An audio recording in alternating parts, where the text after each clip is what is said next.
Welcome, everybody, to the Fasting Transformation Summit, where we are uncovering the most ancient, inexpensive, and powerful healing strategy known to mankind. We're talking about fasting. I'm your host, Dr. David Jockers, and today in this interview, we're going to be talking to Dr. Dominic D'Agostino, who's one of the top researchers when it comes to ketones, the ketogenic diet and lifestyle, and really the impact of nutritional ketosis and just this compound ketones that we produce when we're fasting, and how it impacts our brain, our body, and really gives us an advantage in life, and in particular in certain disease disorders and health disorders. And so we're going to be going into some of the research on that. We're also going to be talking to Dom really about how he applies this with all the research that he's done. He's been involved in many different, at this point, I imagine hundreds of clinical trials, well published. And so he knows this information as well as anybody on the planet, and he practically applies it. And so we're also going to talk about how he applies it. And so Dr. Dominic D'Agostino is the associate professor with tenure at the University of South Florida. I've been to his lab there. He's doing some great work. He teaches students at Morsani College of Medicine and Department of Molecular Pharmacology and Physiology with a focus on such topics as neuropharmacology, medical biochemistry, physiology, neuroscience, and neuropharmacology. He's also a research scientist at the Institute for Human and Machine Cognition to assist with the efforts towards optimizing the safety, health, and resilience of the warfighter and astronaut. And so, Dom, welcome to the Fasting Transformation Summit. Been really looking forward to this interview. And so thanks so much for being a part of this. Thank you for having me, David. Appreciate it. Absolutely. I love listening to other interviews that you do because you're just so eloquent. You communicate the impact of ketones, of fasting, and really what this whole summit is about, as well as anybody that I know. And you really live it. And on top of that, you're involved every single day in doing the actual research that is changing the way we look at physiology, the way that we are going to be treating a lot of degenerative conditions out there. And I think, 10, 20, 30 years from now, people are going to be looking back, in major gratitude for the work that you're doing. And I wouldn't be surprised if one day you were nominated for a Nobel Prize. So really appreciate you and your time. And we'd love to know about how you got involved in this to begin with. Well, thank you for that intro, David. I don't know if the Nobel Prize thing will ever happen, but I do feel very lucky and fortunate to be able to study something that I could actually implement myself and experience myself. And it's a testament to the students and the postdocs and the research associates that are working in the lab, because they're super passionate about what we're doing. That's how they ended up in my lab, actually. And they're really the ones kind of in the trenches at this point, generating the data, doing the work, and being very passionate about it. And I was in their spot, maybe, I guess going back, I've been funded by the Office of Navy Research for about 12 to 13 years now. And I was doing work to understand the cellular and molecular mechanisms of CNS oxygen toxicity seizures. And I went really from studying cells, neurons, brain cells, to looking at basically cellular mechanisms inside brain slices, which we can keep a slice of, for example, the hippocampus alive for the duration of a day. And that has an intact cytoarchitecture, and we can study the effects of various agents, including ketones, on these brain slices, which we're continuing to do work now. So I went from cells to brain slices to whole animal, rodent model work. Now we're doing large animal work with the military, and now we're doing human studies. And I guess even before cells, mitochondria. So we go from mitochondria to like the cells to brain slices, whole animals, large animals, human studies, and everything in between. And we are looking at a variety of outcomes in response to, we do pharmacology research, but I would say most of what we do now, 80% or more, is metabolism. So altering the metabolic substrates. We think of ketones as sources of energy, but also as powerful signaling molecules. And we look at the outcomes that we look at include things like cytokine profile or reactive oxygen species production, or in whole animals, we look at EEG levels. We do metabolomic profiling. We do exercise performance. We do behavioral learning and memory tests. We do anxiety tests. In human subjects, we are actually doing, seizure studies. So we have various biomarkers that can predict when a seizure is about to happen.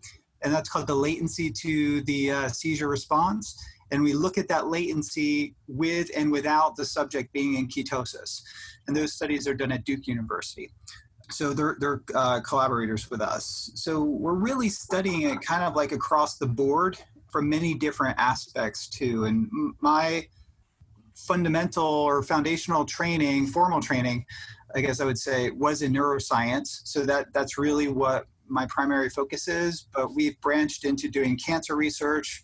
We do, performance studies. We look at, a variety of things sort of outside the neuroscience realm now.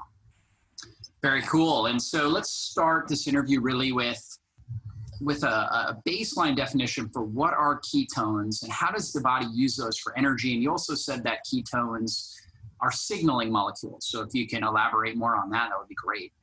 Sure. Yeah. Ketones they were called byproducts, but I wouldn't use the term byproducts. They are energy metabolites that are derived from the oxidation of fatty acids that occur in the liver. And when you have accelerated fat oxidation in response to carbohydrate restriction or fasting, the liver breaks down fatty acids at an accelerated rate. And those fatty acids then become subject to a process called ketogenesis. And the ketone bodies produced are acetoacetate and beta-hydroxybutyrate. The liver does not use the ketones as an energy source. They lack sort of the enzymatic machinery to break them down and to use them for energy. They spill into circulation, and then they can provide energy for peripheral tissues, especially the heart and the brain especially. And now we know there is a variety of signaling pathways that are potently impacted by acetoacetate and beta-hydroxybutyrate. And these signaling properties could be a receptor for the ketone body, they could be an anti-inflammatory pathway, and they could be a pathway associated with the regulation of various genes. So ketones can function as histone deacetylase inhibitors, affecting the methylation patterns that can be really therapeutic for a variety of different diseases. One of them we're studying now is called Kabuki syndrome. So we have an active project ongoing looking at ketones as an epigenetic regulator. So I never thought I would be studying ketones as something that could alter our genetic, makeup or pathways. So they are also what we would use the term anaplerotic. So the metabolism of ketones really assists in accelerating the formation of acetyl-CoA. And acetyl-CoA feeds into the Krebs cycle or the tricarboxylic acid cycle. And in doing so, especially in the brain, altering that pathway can fundamentally change the neuropharmacology of the brain in a way that is very interesting to me because it also impacts neurotransmitter systems. For example, there's a proportional increase in GABA to glutamate ratio. So glutamate being potentially excitotoxic in the context of neurodegenerative diseases, brain injury, and other pathologies, especially associated with seizures. And there's also sort of an observation that ketones can impact metabolism in the way that it can generate more energy currency in the form of ATP. And this was shown in earlier works looking at the hydraulic efficiency of the heart. And some elegant biochemistry and metabolism studies were done looking at, for example, the delta G of ATP hydrolysis, where we are basically doing studies to look at ATP production per carbon molecule that's going into a system. And it was determined through a series of studies that ketone bodies had a higher delta G of ATP hydrolysis relative to glucose. So in that way, the interpretation, at least in the heart, the working heart preparation, we would think it would apply to other tissues, but it's a little harder to do this in an isolated full brain preparation. That it is a more efficient fuel source, and one of the most efficient fuel sources that we know of.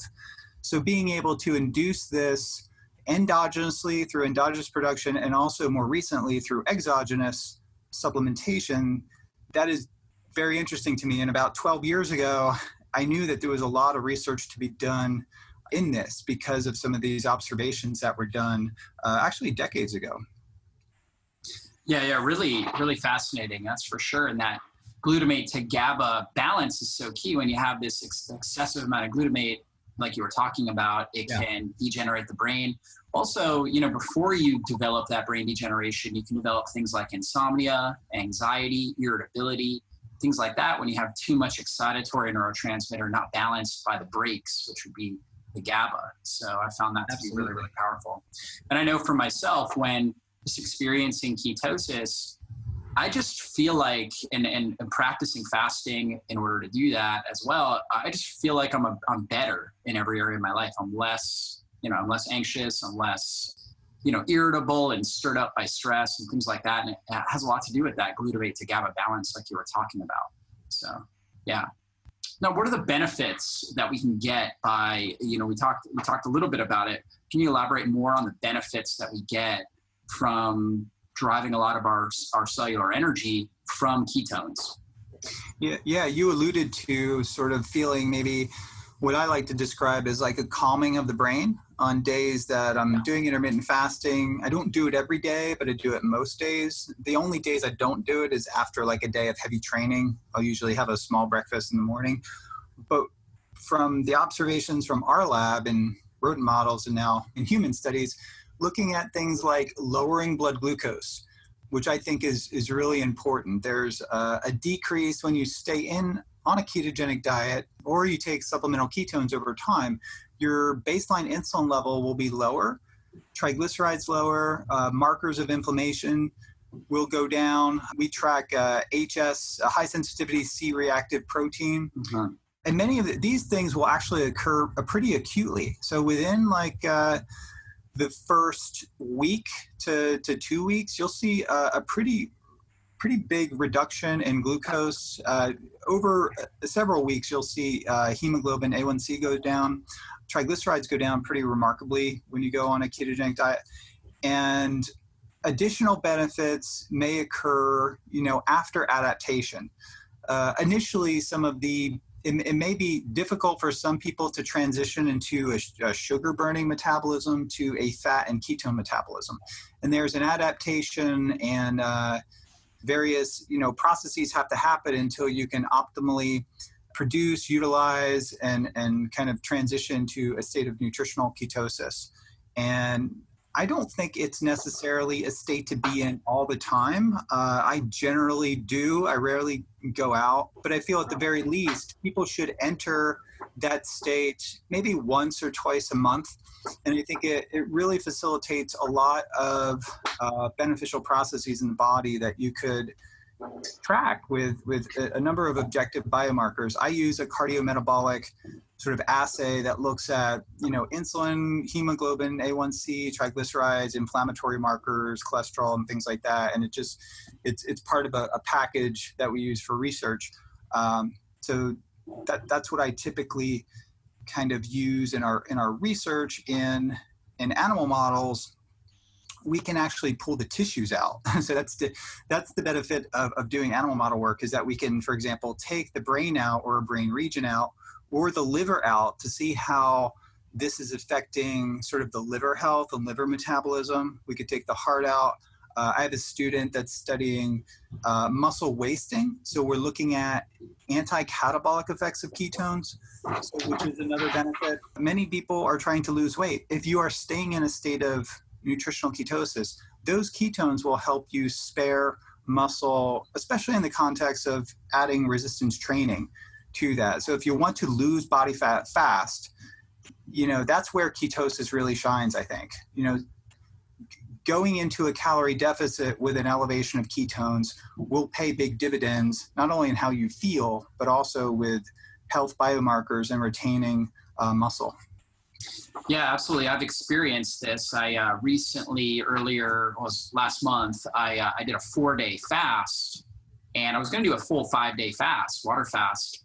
And on the end, it was like towards the end of the 4th day, my body was just like, I've got to go work out. Like my muscles just were giving me this signal, go work out. And so I'm like, okay, I'm going to work out, and I'll break my fast after it. And so I went and I worked out, and like at first I was going to go light, and I started doing that, and I increased the weight, and I was just as strong as I was, when I was fed. I hadn't eaten in 4 days, and I'm really lean. I'm regularly 8% body fat. And then I finished, I came home, and I wasn't even hungry. I ended up having a protein shake that night to refeed, but I just felt so good, so strong, so resilient. And obviously my ketones were really, really elevated there. And so I know you have a story as well where you did like an extended fast and deadlift, didn't you? Yeah, I can relate to that. And my body, I think the more you fast, the easier it gets. But the 7-day fast I did a while back now, 4 or 5 years ago, maybe 4 years ago, I did do that. I had quite a bit of teaching at the end on day 7, and then kind of went to the gym with a group of people. There was part of the fitness camp here at the time, and I didn't try to do any personal records in deadlifts, but I did go up to my normal sort of working set weight, which would be like 5 plates on each side, and with the collars it was 500 pounds, and it was able to do that for an easy 10. And then I did 6 plates, which is like 585 after that, and it didn't feel much different, all that different. I kind of stopped from pushing myself to absolute failure, because I thought, in an energy deprived state, which after 7 days you kind of are, I was feeling very good mental clarity, but at the same time, kind of understood that I was in an energy deficit. So I didn't want to break my body down too much. But it was a very enlightening experience for me. And I think that our bodies are really hardwired. So if we go several days without fasting and we didn't have robust mental clarity and energy, we would not go on to survive and adapt. Yeah. I mean, so evolution would not select for people that did not respond well to fasting. So, some people say they just can't do it. And I think they really just have to power through that 2nd and 3rd and 4th day. And then your systems kind of kick in. Because if we couldn't do this, I don't think we would have been selected to this process. So that's I know some people, we've had students in the lab before, and a few females, they get to the point where they feel like they're going to faint after 24 or 36 hours at that point. But I think that's really about hydration and getting your salt in. Yeah. And also, if we're out and about in nature, in sunlight, exposed to the elements, I think that would be more of a stimulation that would even facilitate that process, instead of sort of sitting at a desk. So it's kind of hard to study this. We would likely be foraging for food and resources sort of in a fasted state.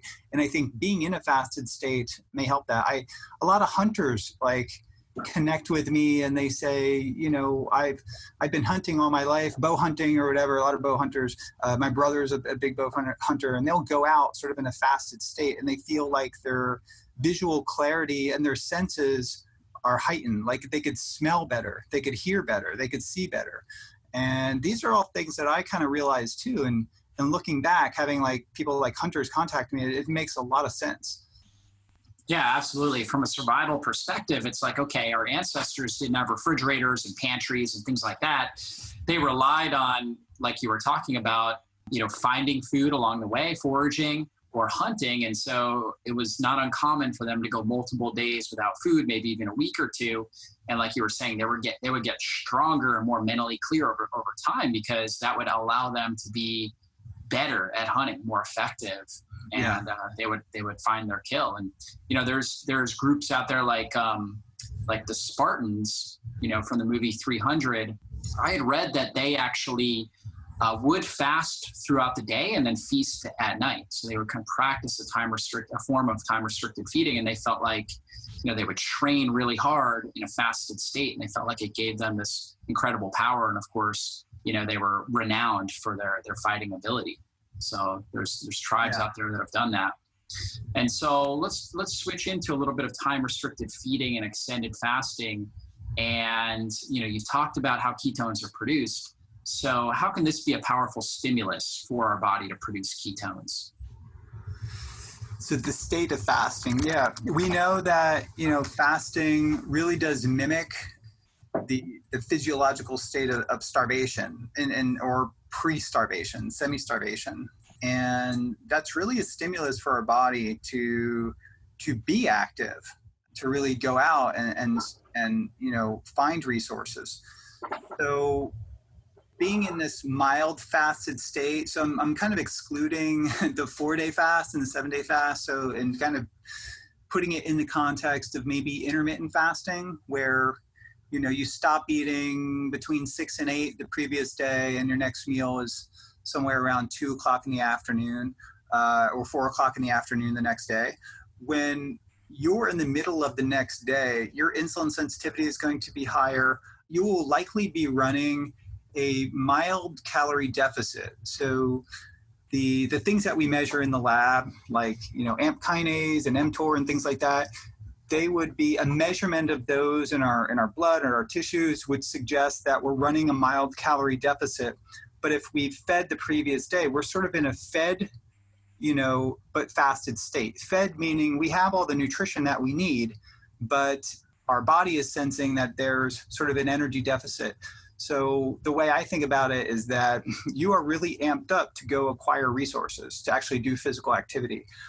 And it's in that state where I not only feel that I have the potential to perform physically at my best, but also to perform mentally at my best. And I will specifically adjust my eating patterns, like, doing intermittent fasting and things like that, when I have big projects that I have to work from an academic standpoint. And that could be, working on a manuscript, a book chapter, grant, speaking, teaching, when I have a really heavy teaching schedule.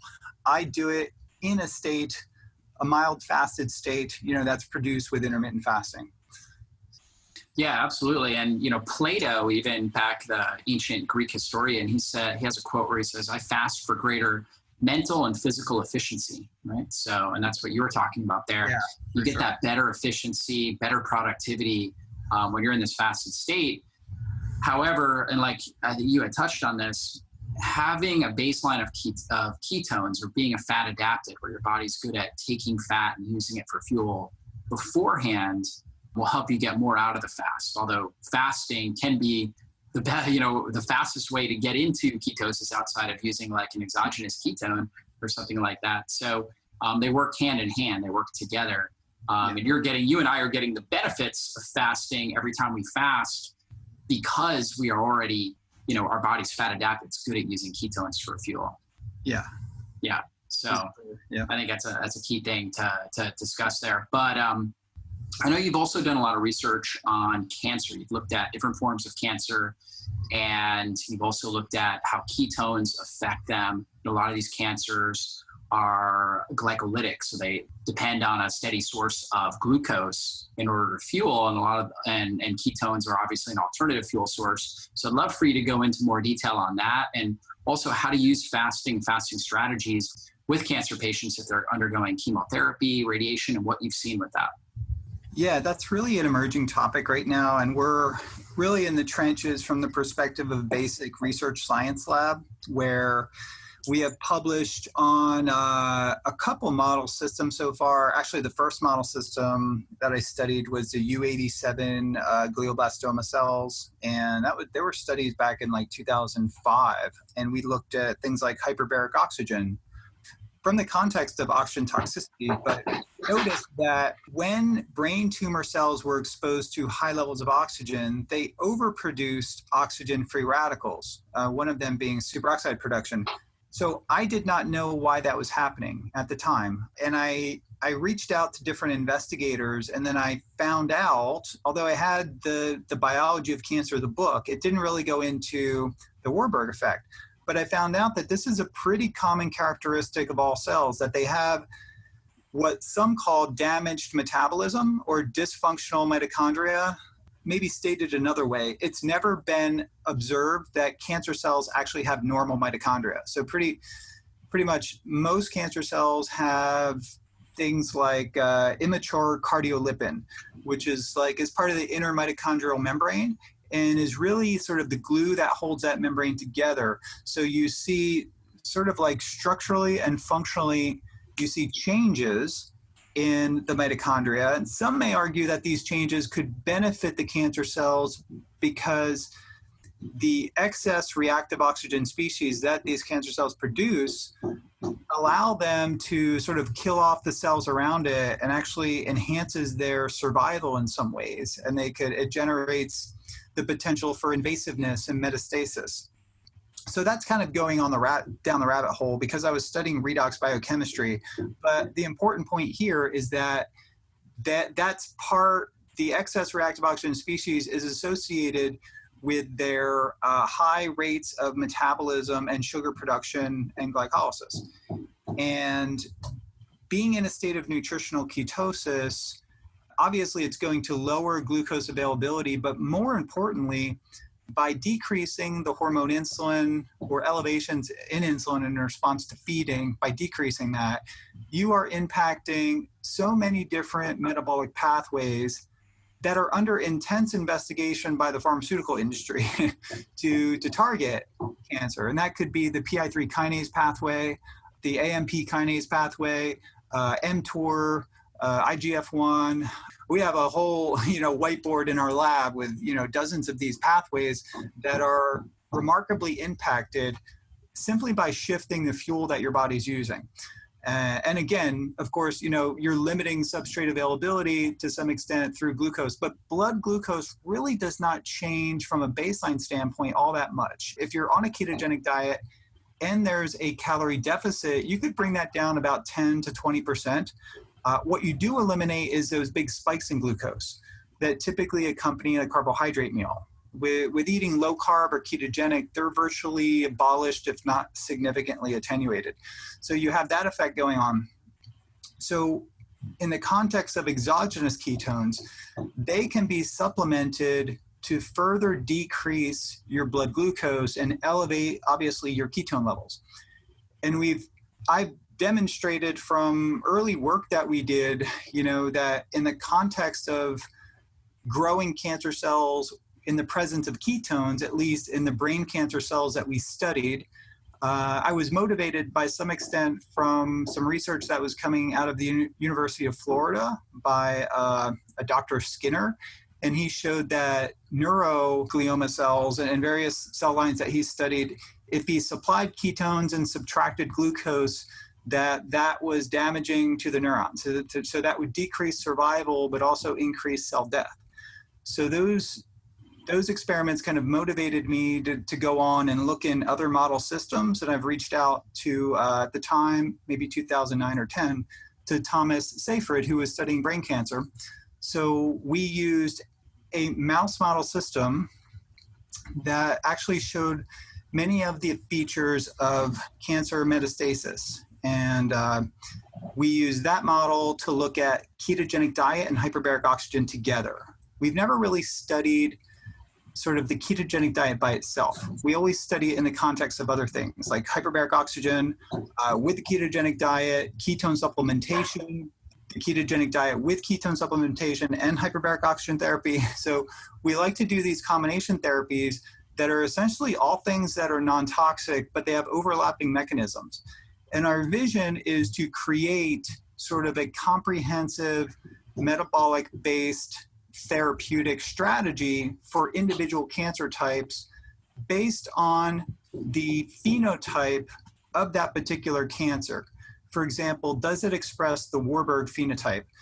So is it highly glycolytic? Does it express high levels of the GLUT1 transporter, or insulin receptors or things like that? So we're sort of at that stage now, and we're studying a variety of different cancer models, and we're realizing some are very robustly responsive and some are relatively non-responsive, at least with the therapies that we're working with now. And we may need to sort of do a baseline metabolic-based therapy to at least slow cancer growth, to weaken it for other standard of care options. Because there are some cancers like leukemia, lymphoma, testicular cancer, maybe early breast cancer, other cancers that we know survival can be increased with standard of care therapies. But the kinds of cancers that we really focus on are brain cancers or advanced metastatic cancers are not really positively impacted by the current standard of care. So this is very disturbing to us. So we want to direct our time, energy, and resources to really looking at, non-toxic but aggressive metabolic-based protocols that will get your glucose ketone index in that 1 to 2 range. For example, get ketones elevated up to 3 millimolar and get glucose down to 3 millimolar. So that would be a glucose ketone index of 1.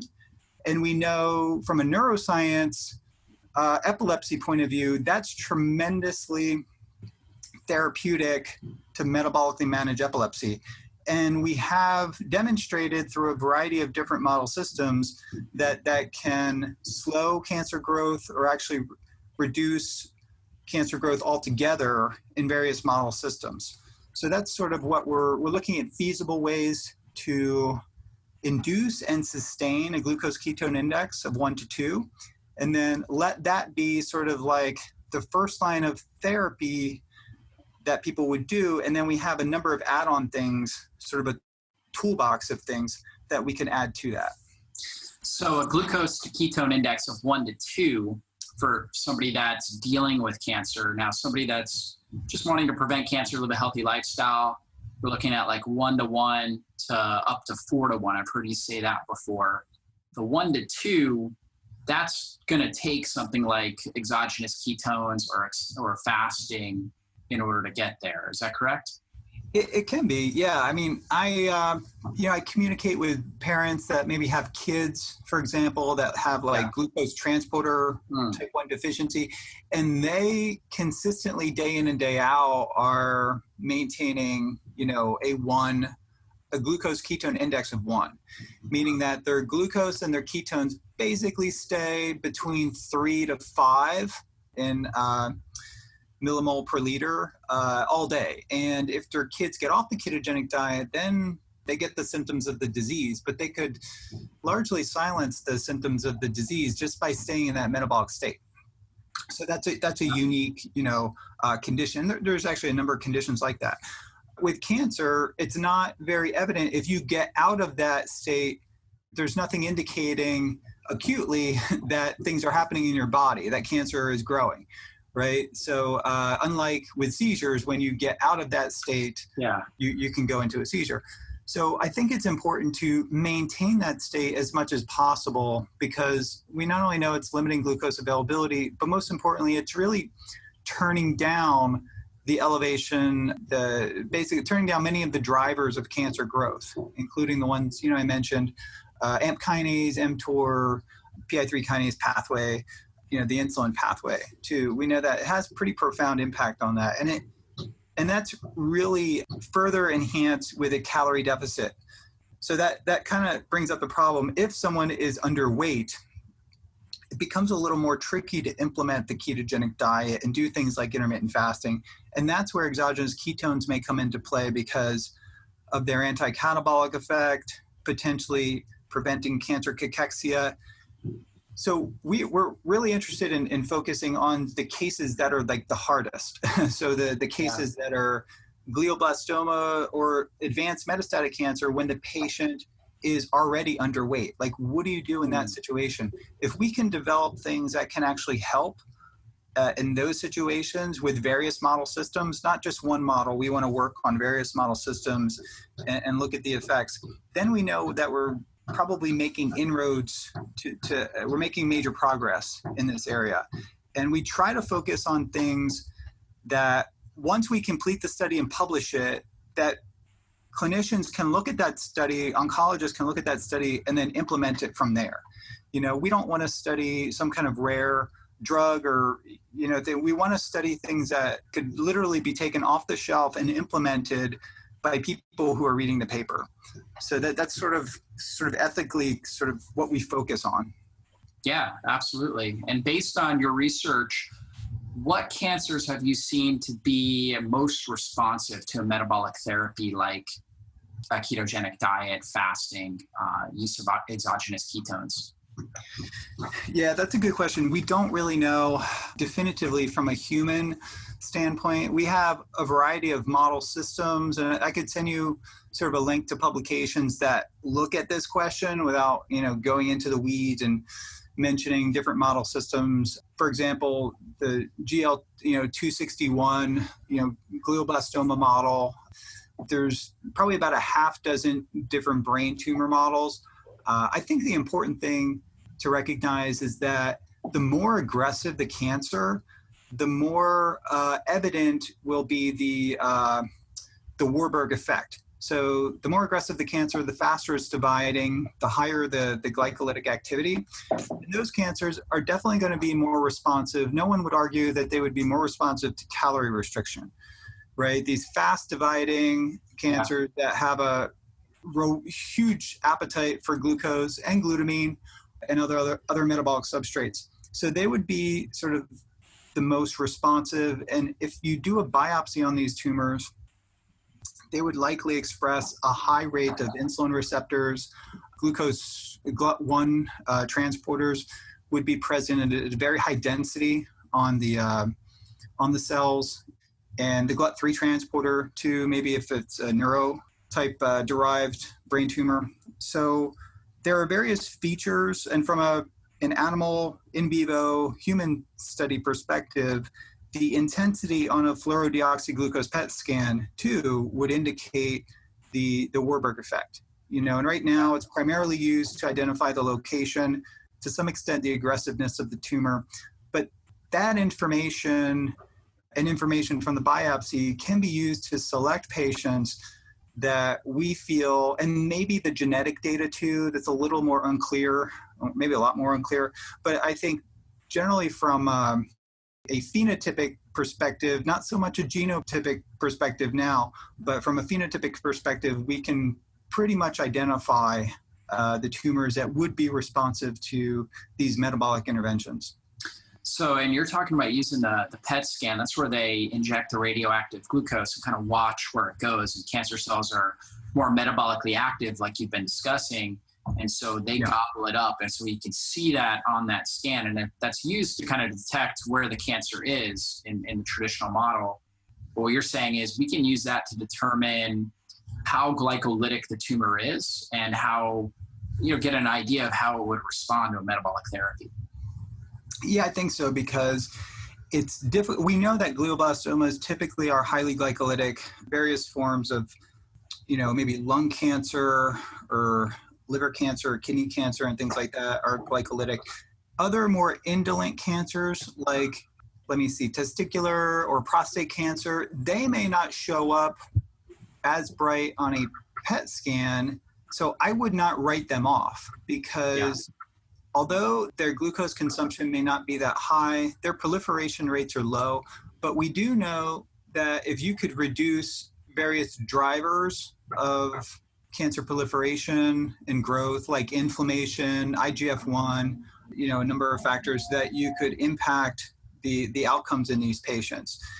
Getting glucose, bringing your hemoglobin A1C down, reducing HSCRP, and impacting a number of biomarkers. There's pretty good evidence that that's going to positively affect the patient. I mean, it's really difficult to quantify that. But so I would say that even cancers that are not hot on a PET scan, I still think it's worth, implementing these dietary and metabolic-based therapies that are really at the cusp of being developed right now. And we know there's a number of drugs out there, like the PI3 kinase inhibitors. It made, a big press release on that. These new metabolic targeting drugs the most effective ones that are sort of on the shelf right now in clinical trials are much, much more effective in the context of a ketogenic diet. So, or a diet that reduces insulin signaling. So that's a huge area of research and money that's going into that. Professor Lewis Cantley is studying that. He's actually a speaker at our Metabolic Health Summit that's going to be in LA at the end of January and the beginning of February. He's our keynote speaker and will be sort of a mainstream cancer researcher, but his efforts are steered towards primarily drugs, metabolic-based drugs, but he's understood that a dietary approach can have a huge impact on the efficacy of a drug, in particular, these PI3 kinase inhibitor drugs. So that's really interesting. So they're not just doing research on how the PI3 kinase inhibitor drugs work and safety and all that kind of stuff, but they're actually now tying that into, okay, how does this work when somebody's in nutritional ketosis? So that's the kind of work that they're doing now. Yeah, exactly. Because there are some side effects of these drugs that are sort of mitigated, like an elevation of insulin and glucose even, that are reduced. There's counter-regulatory mechanisms that are not favorable that occur with these drugs. And the ketogenic diet tends to reduce or mitigate many of the potential metabolic side effects of these drugs. And by doing so, really can unmask the metabolic targeting efficacy of the drug to impact the cancers. So this is a very exciting area of research, because to really move these therapies forward into the clinic, the clinic, I believe, needs to make a profit, right? And I do believe, as a in a medical school, in a physiology and pharmacology sort of department, I really do believe that many of these pharmaceuticals that are being developed will ultimately have tremendous benefits. In particular, now that they're focusing more on metabolism, and they didn't do that, decades ago. Yeah. They're really focusing on metabolic-based drugs. These drugs are far less toxic than many of the chemotherapeutic compounds that have been used, over the decades. So I'm really excited that nutritional, dietary, perhaps intermittent fasting can further augment the therapeutic efficacy of these new drugs, and maybe even immune-based therapies too that are being studied now. Yeah, it's really, really fascinating, because most drugs are really studied more so in a reductionist manner, like how does it affect this particular tumor at this particular time, but not absolutely, in a holistic fashion where how does it, impact all the systems of the body, and how do we optimize all the systems while, utilizing this drug to get the best benefits. So I think that's really powerful if they're doing that research. That's a really good point you bring up, and it makes me think we try to do more top-down research. Like we see calorie restriction tends to work for everything, right? And the ketogenic diet kind of makes calorie restriction feasible, and even you get added benefits even for the same amount of calorie restriction with a ketogenic diet than with a standard diet. So, that's very evident in the research that we're doing. But I did really focus a lot of research from, I guess, what would be a bottom-up point of view or a reductionist approach using various reduced model systems. Like I did perforated patch clamp technique in neurons, in my Ph.D., and it's super reductionist pharmacological technique. And you identify something, and then you build a therapy based on, some cell studies or mechanistic studies.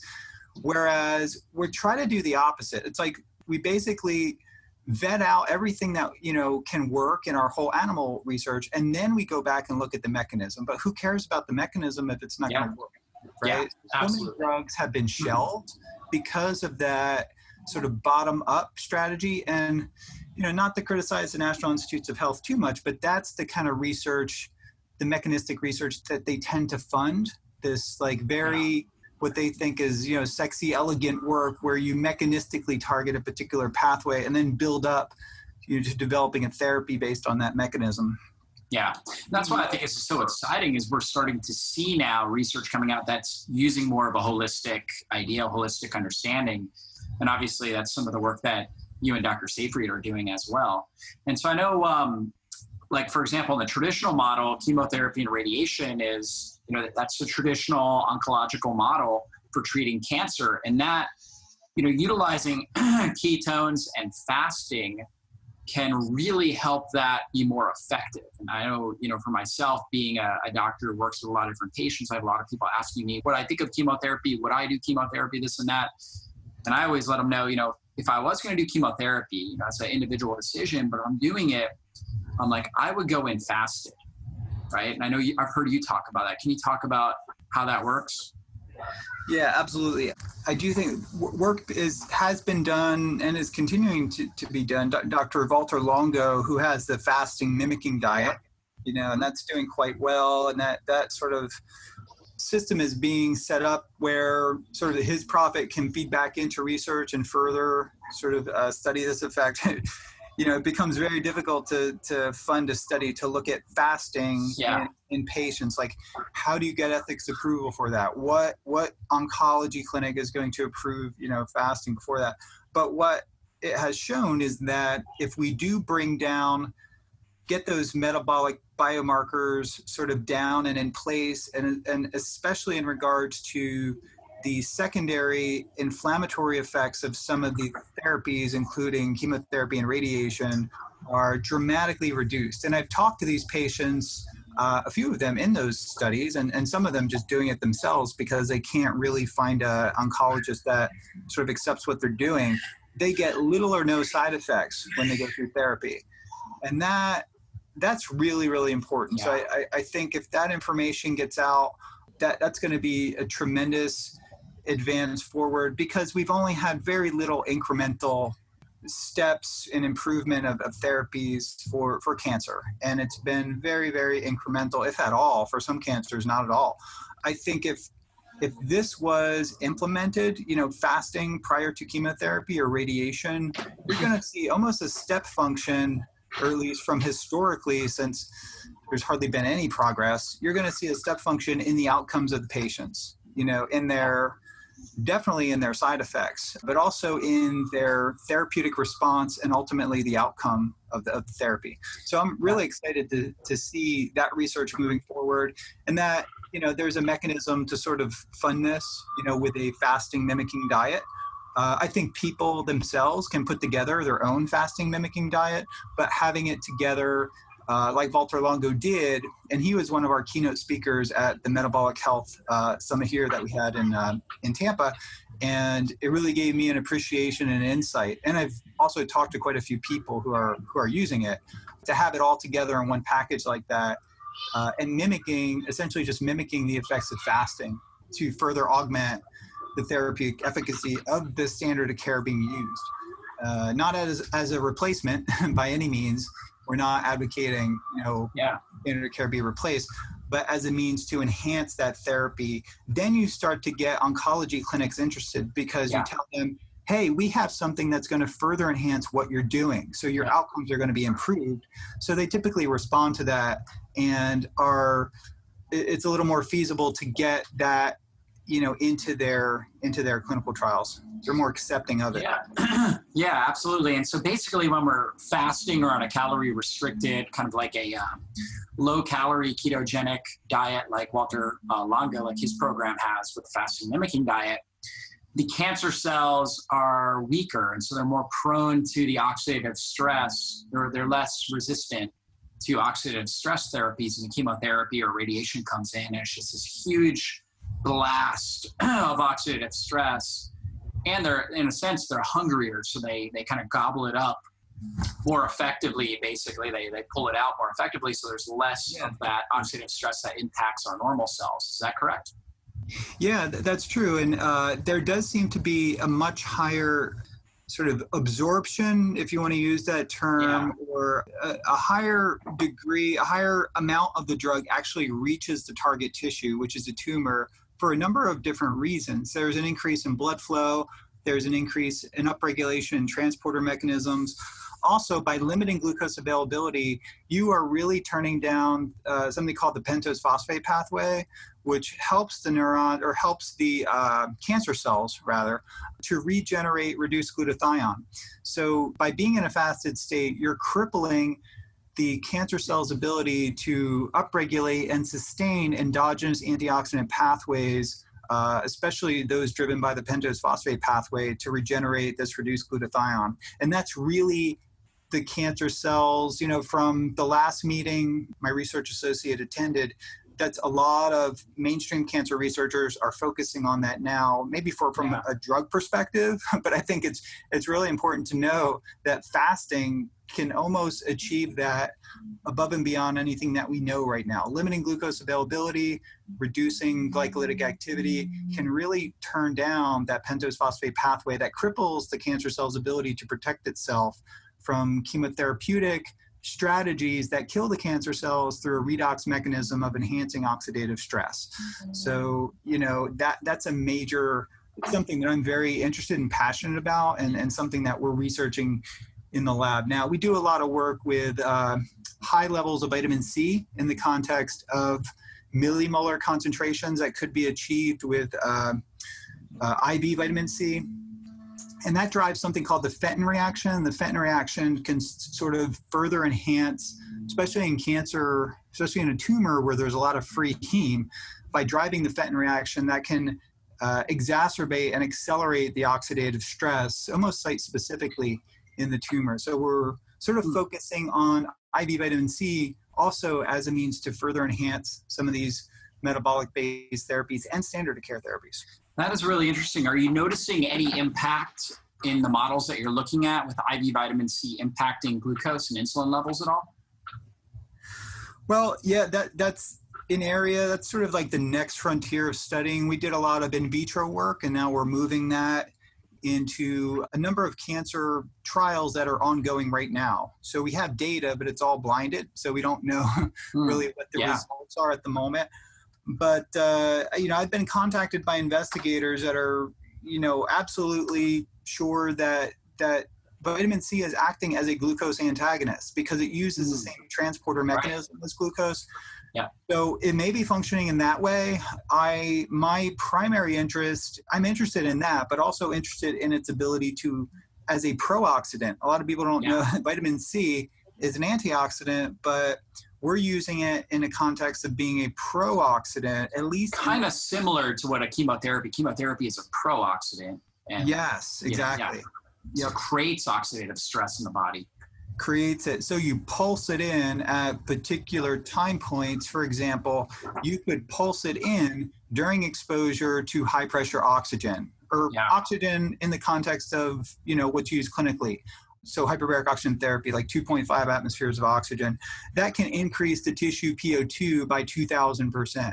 So reactive oxygen species formation is an oxygen-dependent process.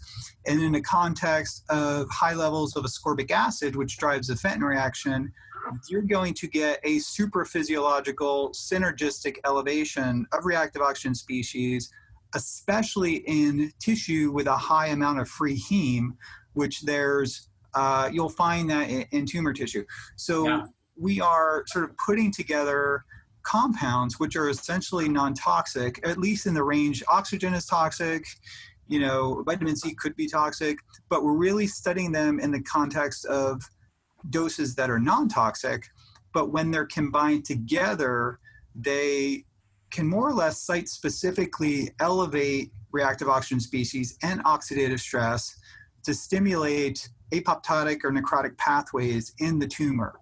And that could be done together sort of as a standalone comprehensive therapy, or in the context of augmenting standard of care therapies. Yeah. And by a pro-oxidant therapy, IV vitamin C and hyperbaric oxygen are supportive and healthy for normal tissue, correct? Yes. Normal tissue, they depend on oxygen for aerobic respiration, but the cancer cell is anaerobic, so oxygen is toxic to it. Is that correct? Yeah. And one of the FDA-approved applications for hyperbaric oxygen therapy is actually things like radiation necrosis. So helping people recovering from the standard of care therapy. I've been to a number of different conferences, a number of the ones that are probably most high profile are the Undersea Hyperbaric Medicine Society meetings, where doctors will show results from the patients, one slide after another. Here is the radiation damage, and here's the enhancement of the repair of the tissue.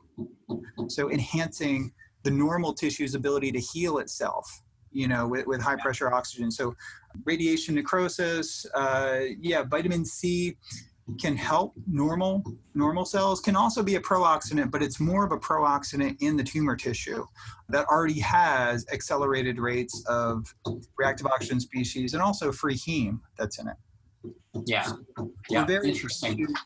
mechanistically delving into this. Yeah. But like I said, we're doing the trials right now in different model systems. We're looking at a breast cancer model. I want to look at a variety of model systems to really determine what works and what does not work. And we think it's equally important to actually, publish data from model systems where it does not work.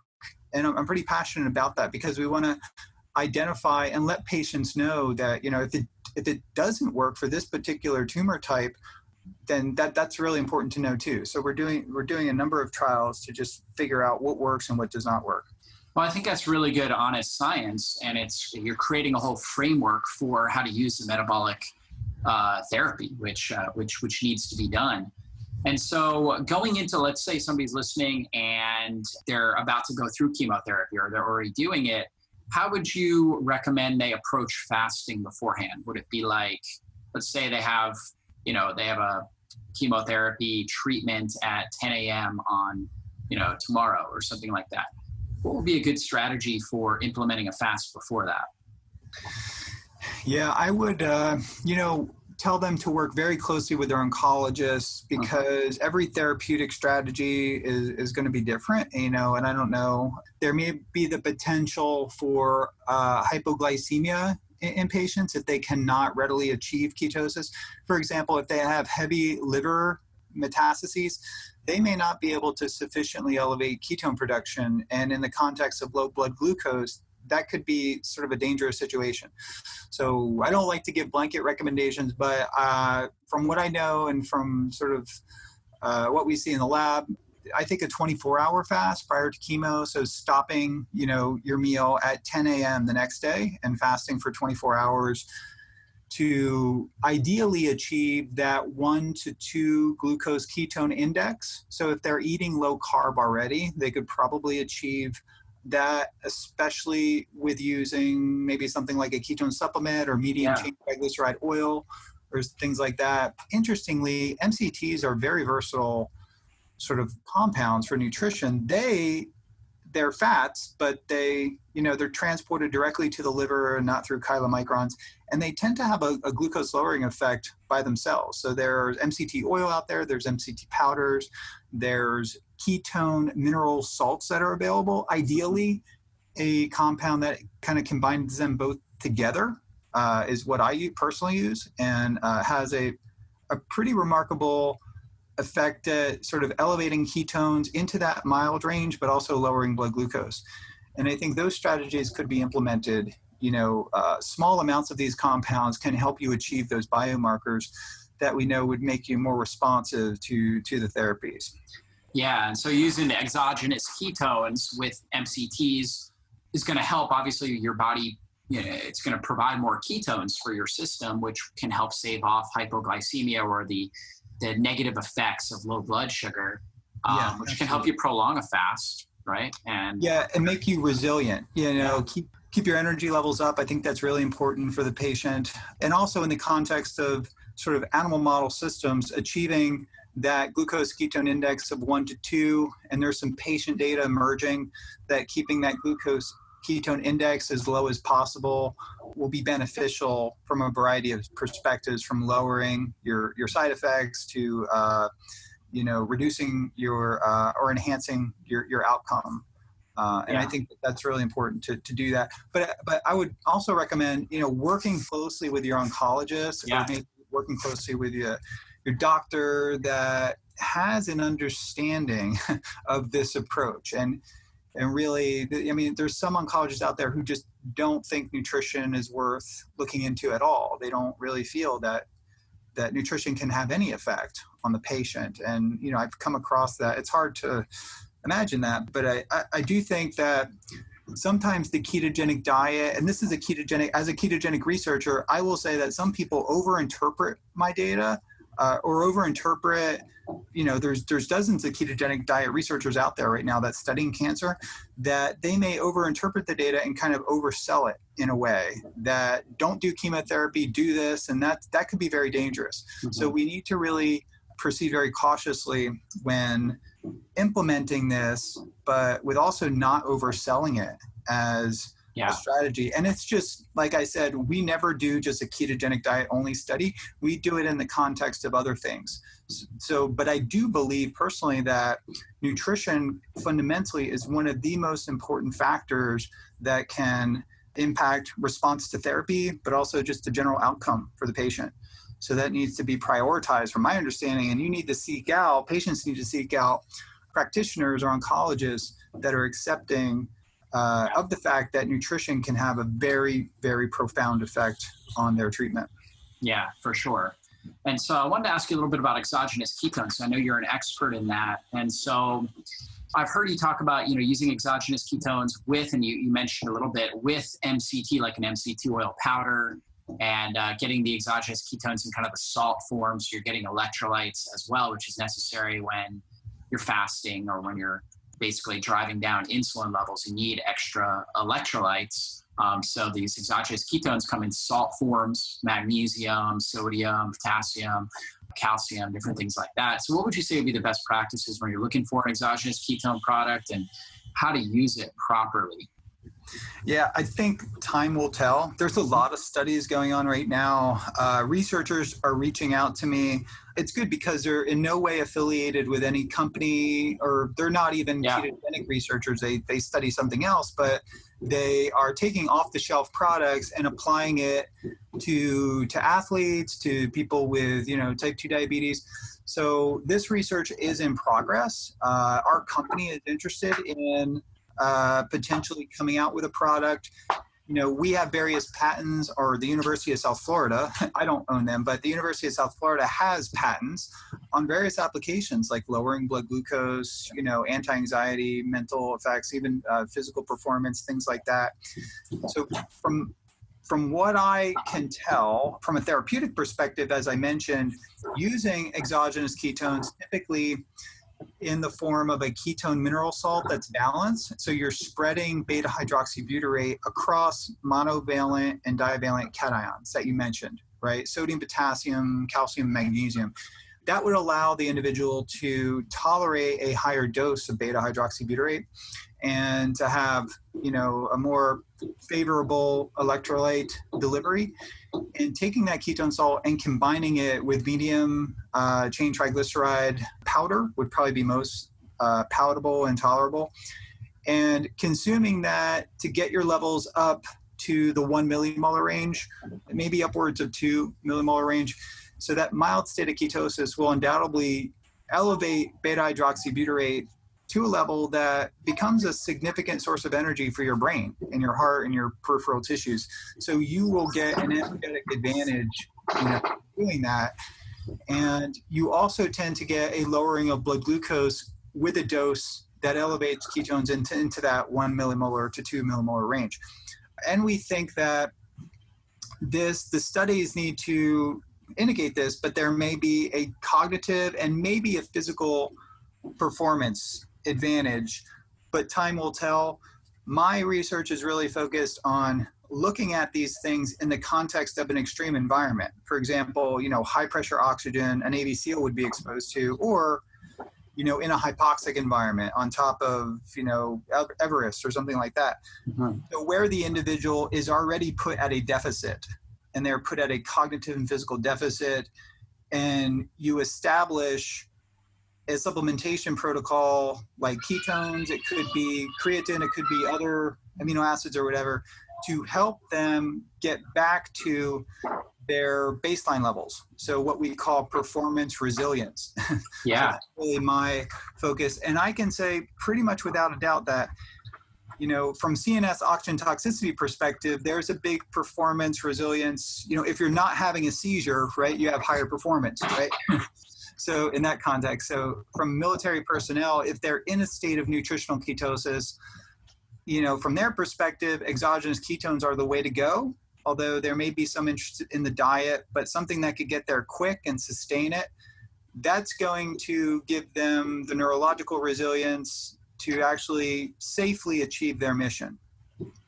Yeah, it's such a powerful word, resilience, because we're all under stress in our life. And of course, what you're looking at is extraordinary stress. And I think every one of us would love a little boost in our ability to adapt to the stressors in our life. And that's what you're looking at with this research. So you've so seen our chambers, I think, right? So you've been to our lab, and we have these environmental chambers where we can really make the environment very, very extreme and put it anywhere, put oxygen or pressure anywhere we want to go.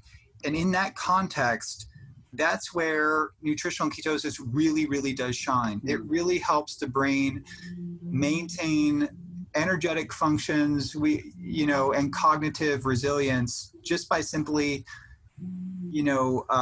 maintaining these neurotransmitter systems and ATP production in the brain. So we're doing some metabolomic work and doing some work in going back after we've identified that it does have an effect. We're now looking at individual brain slices and to determine mechanistically why it's having that effect. Yeah, really interesting. Really looking forward to seeing more and more of the research you guys are putting out with that. Now let's go into just how you practice personally intermittent fasting on a regular basis. What's kind of your schedule with that? I know you said you did a heavy training day yesterday, so you ate breakfast this morning, but that's not what you consistently do. So how, like on a weekly schedule, what do you do with fasting? Yeah, it varies quite a bit because I do a lot of traveling, but generally speaking, I try to get to the gym to move heavy weight. I would say twice a week if I'm lucky. Sometimes I'll go a week or more without it. Sometimes I'll be in there 3 or 4 times a week. But generally what I do, if it's a heavy training day, the next day, I don't really eat a heavy meal after training because I just don't feel like it. I'll just eat a normal, regular meal. But the next morning, I will, instead of intermittent fasting, I'll typically have a small ketogenic meal. Like this meal, it was some ground beef through Butcher Box. They have great, grass-fed meat, and 2 or 3 eggs. And I will not eat my next meal until after work, typically, or at the end of the work day. So I'll probably go about 6 or 8 hours and before I eat the next meal. I typically stay ketogenic though, but on a intermittent fasting day, I'll have my last meal 7 p.m. and then maybe snack a little bit until 9 p.m. And then I won't eat again until the next day, probably 3 o'clock in the afternoon. So that's about 16 hours of fasting.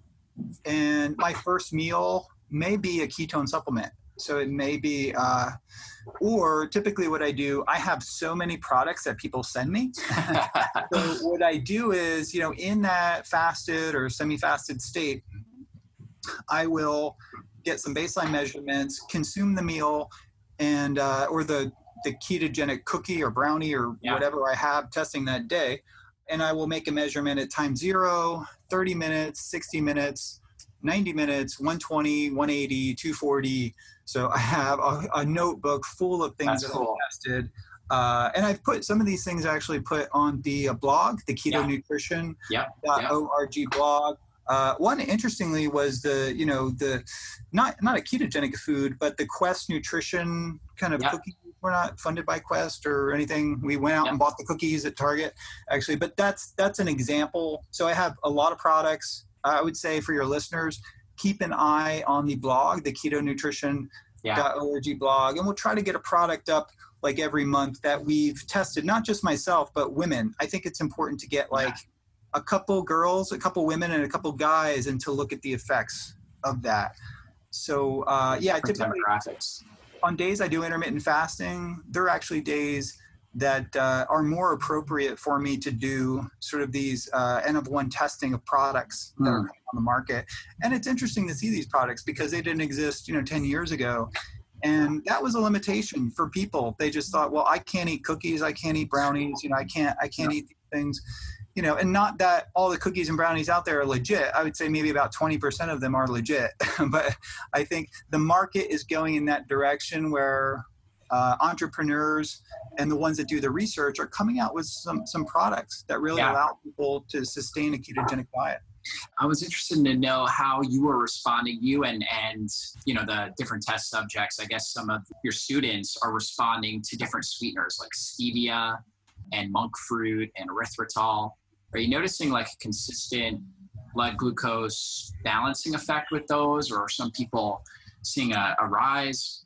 Yeah, allulose too, I think, is used. Xylitol, guys. So I try to generally wean myself off of sweet things. I did, actually today I forgot. I usually put literally a pinch of stevia. I have an organic stevia that I use in my coffee in the morning. I make like a liter of coffee, and that's like all I have for the day, but I drink it slow. So that's what I typically, some of the products out there that I'm testing have erythritol, and I think that I get a bloating if I have too much erythritol. So I don't like that. Like, our company does not have a product yet. We're still in the R&D phase, but one thing I will not put in my own product, would be erythritol. Or if I do, it'd be a very, very small amount. But typically, I do think stevia in a small amount is good and can be okay. But then again, you have that aftertaste, so some people just don't like it. Allulose is pretty impressive. We don't study it that much, but I know I've tested it on myself and my student who's type 1 diabetic, Andrew Kutnick.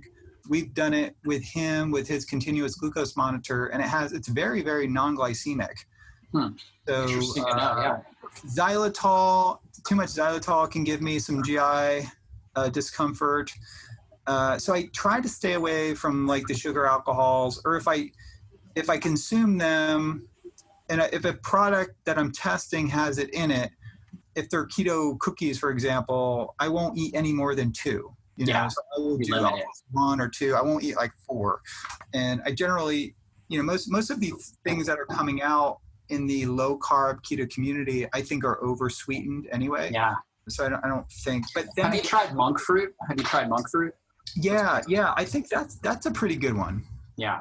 I think monk fruit is out there. I haven't. I have it somewhere around my lab, but I have to get the pure form and actually dose it.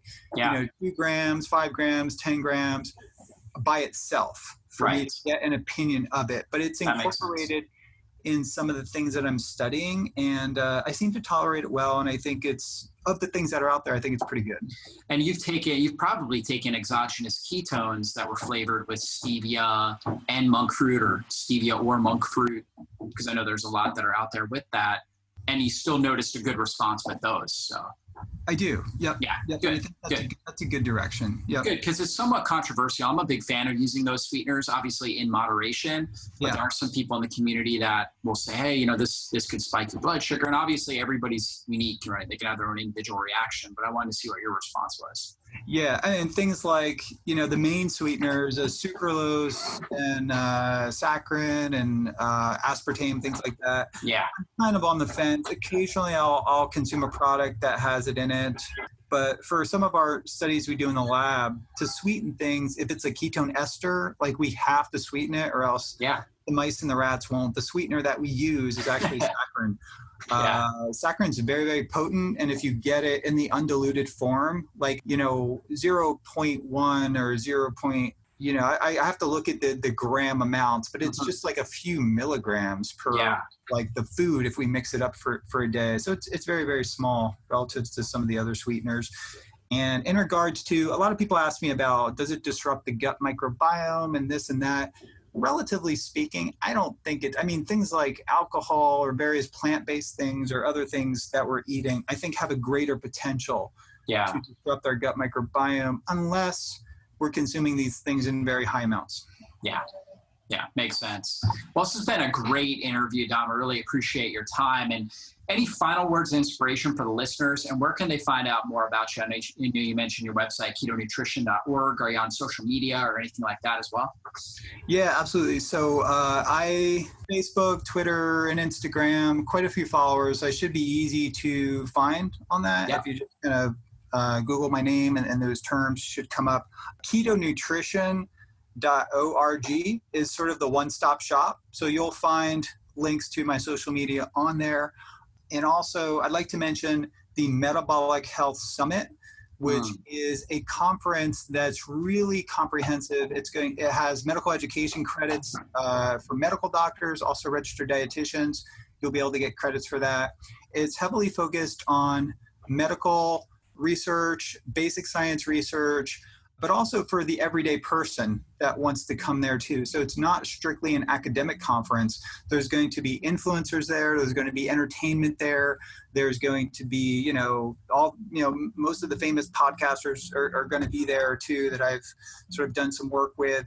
So I think there's going to be something for everybody there. But most importantly, it's a synergism of all the top researchers who are publishing, presenting their data, and provides a platform for the audience to ask questions in various panel discussions. Yeah. And many of the people who are contributing in a big way to this community will be presenting it. And Dr. Lewis Cantley will be there. So the pioneer, and he will definitely be up for a Nobel Prize for his work that he's doing on cancer biology. He will be there too as a keynote speaker.